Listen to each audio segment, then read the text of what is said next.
Hi, how are you? In Christ's name, Cranky again. Next part, my phone is already starting to give me some problems. I just hope the audio captures, even if the visual is not that good.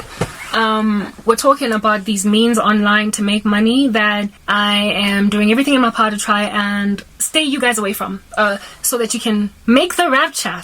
And if you die, heaven. Okay, yeah, that's what's good. Just to help you understand what it is that what are some of the things that are going to keep you locked out of the kingdom of heaven. And once, for instance, if the rapture happens tomorrow, once it happens, if you find yourself still here on the earth, I'm hoping to help you understand why you got left behind, so that you don't just feel all disillusioned. But I loved you and I prayed and I was so serious and you still left me behind. If you are engaged in any of these practices to make money, that's likely the reason why. I just made mention in the previous part of ill-gotten gain, unjust gain, where it is that you're stealing somebody else's content and you're making it your own, you're reporting it as your own without citing them or crediting them. That's ill-gotten gain. It's entirely ill-gotten gain. You're better off doing a reaction video to somebody else's content rather than just using somebody else's content as your own, even if it is like content in a blog or a what do you call this thing? Something that you found on the web in written form, but then you make it in word form, as in you make it a script. You're still stealing unless you credit the source. All right, plagiarism is like a whole thing. So unless it's coming from your own belly, bubbling rivers of those living waters, honey, then you are cheating, and that is not ever going to get you accepted into heaven. Even if you're in church every Sunday, or you pray a whole bunch, or you're always fasting and all that jazz, these are like, it's just a thin line. God will give you conviction of sin when you're walking in it. Hence why some of the methods recommended, I could have employed them, yet the Holy Spirit told me within my core, did he reverberate the fact that, but you will be cheating on me if you do that, so don't. And so I didn't, okay? Even though it would have gotten me out of this quite quickly, I would have indeed, in and of myself, found myself hanging out in my own apartment that's just beautifully furnished in 4 ways in just about 4 months, if I'd taken some of the advice that was given. But because it was just so dishonest, it would have been so dishonest of me, I had to swipe left. I had to just move on, because I could not take that advice and still be a Christian with any level of believability, okay? The next one that is exorbitantly grieving, and I'm speaking about these things in order of intensity, frankly, the intensity of wickedness that they're in. Guys, softwares like Jasper, Chat GPT, and Writer. I'm not saying steer clear. I'm saying unless you are using them as research portals to come up with cue cards for a speech or an essay that you are going to add meat to, you are cheating. What Chat GPT should be for you, and I acknowledge it is an excellent tool if at all you use it in a holy way. Remember, we are sheep among wolves. We are to be innocent as doves, though shrewd as snakes.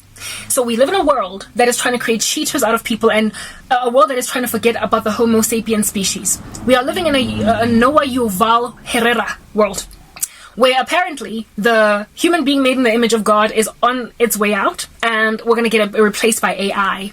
That is the world that we're living in. They are trying to replace the image of God in us with something ominous, eerie, and electronic and artificial.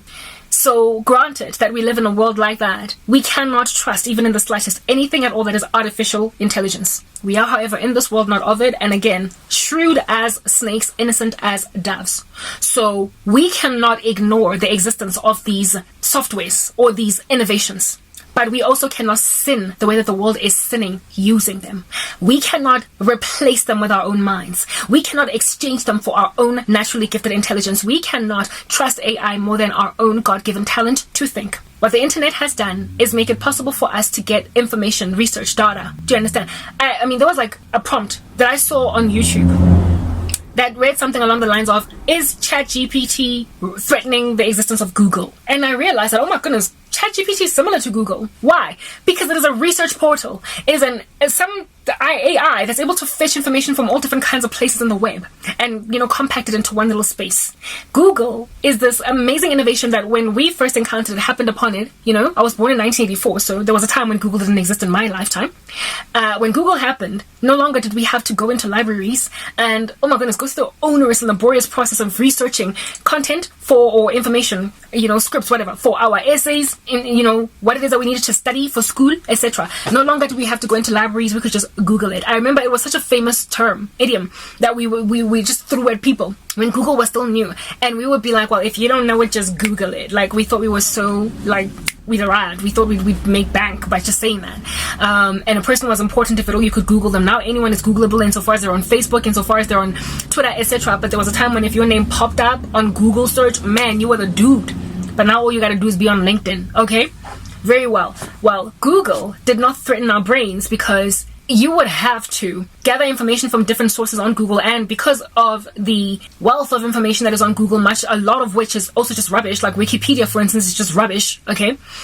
We had to be trained at school how to search on Google. Like, Google Scholar is there precisely for that reason. When I was at WITS, we were advised as students that if you dare come and give me a resource from a link on the website, on the internet, that is not reputable, I'm going to fail you, or I'm going to mark you down. That's what our lecturer would tell us. And we were also flat out told that Wikipedia is not a source. Alright, but they were not against sources online, they just had to be reputable. So we had to learn how to basically research for something as it was backed up by books on actual shelves in actual libraries.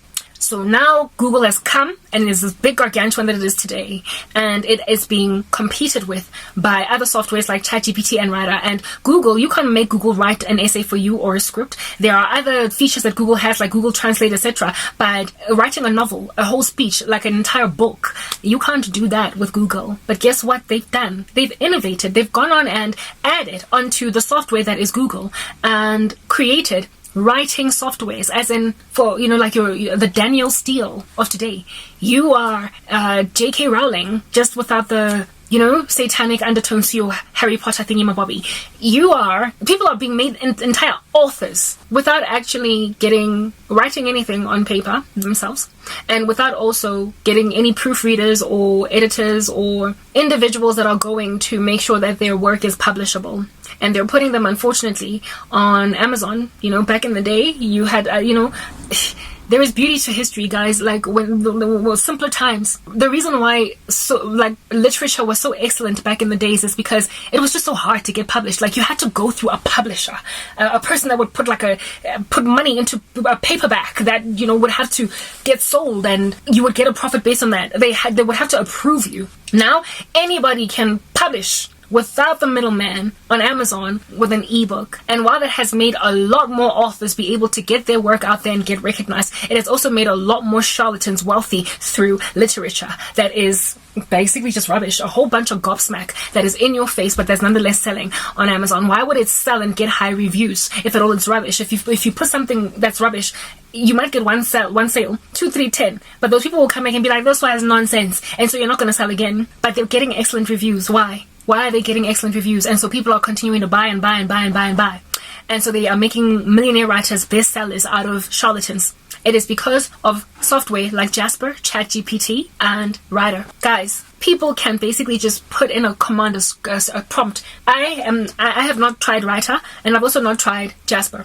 Apparently Writer has got a paid plan and a free one. ChatGPT is currently introducing a paid plan. It never used to have one, and tried it out, and it's now overcapacitated by lazy folk. And so now, one of these days, we're going to get a plan, a paid plan for using ChatGPT. It's literally on its way. It's inevitable. It'll inevitably happen. And the person behind ChatGPT, by the way, is that mastermind behind the Mark of the Beast called Elon Musk.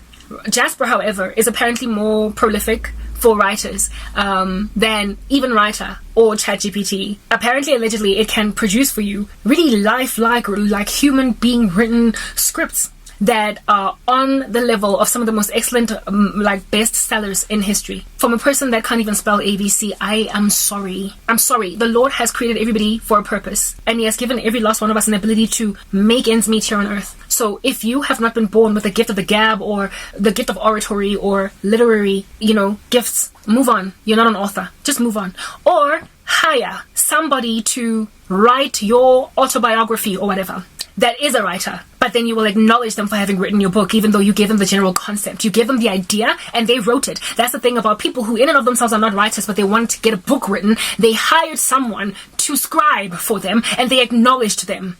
But these days, a person be not like acknowledging anybody. They are just putting content on Amazon, selling it, and saying, I did it. When you speak to this person in waking life, they can't even piece a sentence grammatically correctly together. And you wonder, but you've written a bestseller on Amazon? Dude, you don't even know where to put commas in your speech, never mind on a piece of paper. You don't know how to pause a sentence, and you don't know how to use proper tense in your speech to me right now as I communicate with you, and yet you've got a bestseller published without acknowledging anybody that actually wrote it for you.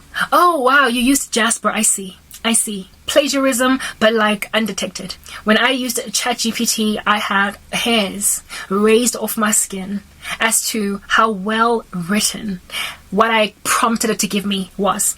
Now, let's move on to the next part to help you understand ChatGPT, what I asked of it, but how that still was not enough. However, I was incredibly pleasantly surprised by what it spewed out. Artificial intelligence is this gargantuan threat to the human race's intelligence. It is the fulfilled prophecy of that incredibly wicked random of the World Economic Forum by the name of Noah Yuval Harari. Like, they speak all these ludicrous things that are astronomically taboo, and we are like, never will the human race be replaced. We are the Homo sapien greatest people around. Please, we overwhelm the Neanderthal. And then after you disagree with Noah that we are being taken over by AI, you go and you use ChatGPT to write a book. Honey, you've already been taken over. You are no longer a Homo sapien. You are no longer in the image of God, because you have made some other CRISPR-Cas9, however, in literary form, come and, like, what is this word that I'm looking for? Edit your genome. Next part.